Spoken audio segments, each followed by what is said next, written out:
en tant qu'agence de design, on est dans la création de distinctive assets. On est dans la création de logos qui durent, des signes qui durent 10, 15, 25 années. On est vraiment dans la discipline du design.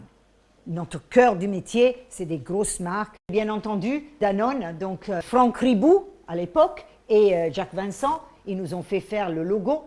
Et bien entendu, ce qu'on avait fait, c'était avec le sourire. Mais Antoine Ribou a dit non, je ne veux pas un sourire. Moi, je suis plus sérieux que ça. Et du coup, on a fait ça.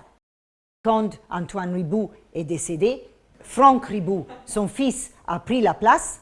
Et du coup, il a accepté le premier logo avec le smile. Et ensuite, on a fait ces pots avec le logo en bas. On appelle ça le Kiss Pot. Et c'était la première fois qu'un pot était avec les bords arrondis pour pouvoir bien prendre ce qu'on avait besoin. Ça a gagné le Grand Prix du stratégie, exactement du design. À partir de là, on a fait toutes les marques Danone quasiment, donc Activia, Danette, Petit Gervais, Fjord, Gervita, Taille-Fine, bien sûr. On travaillait tous les jours pour Danone pendant presque 30 ans. Maintenant, on travaille sur le baby food et l'eau. Pedigree, donc c'est une très belle création. Wet Nose Dog.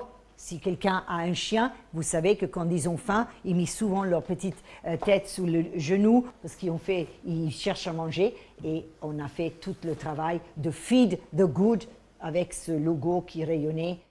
Et en effet, pendant 35, même jusqu'à aujourd'hui, on a travaillé énormément pour Mars sur toutes les marques. Pedigree, Whiskas, Royal Canin, Sheba, César aussi, James Well Beloved, Frolic, Chappie aussi, Kitty Cat, Dreamies, etc.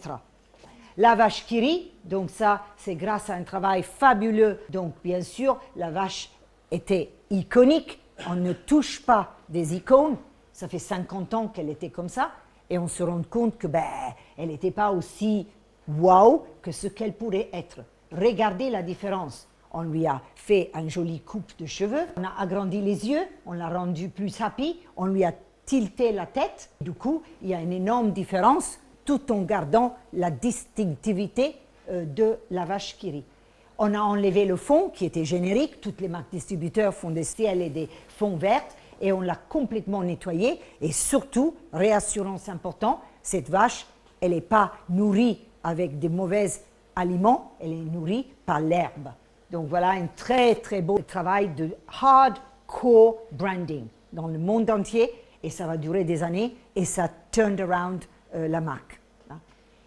Björk, magnifique travail, c'était un logo dans une case bleue, tout enfermé. On a pu faire ce énorme step change avec le logo au milieu, totalement libéré, un fond blanc, des typos déstructurés.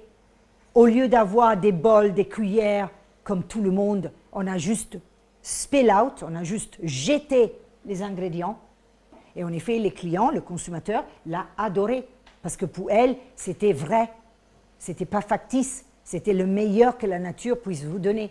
Ils n'avaient pas besoin de mise en scène. Elle est complètement organique, ça fait 28 ans, bien avant la mode, bien avant le trend de organique.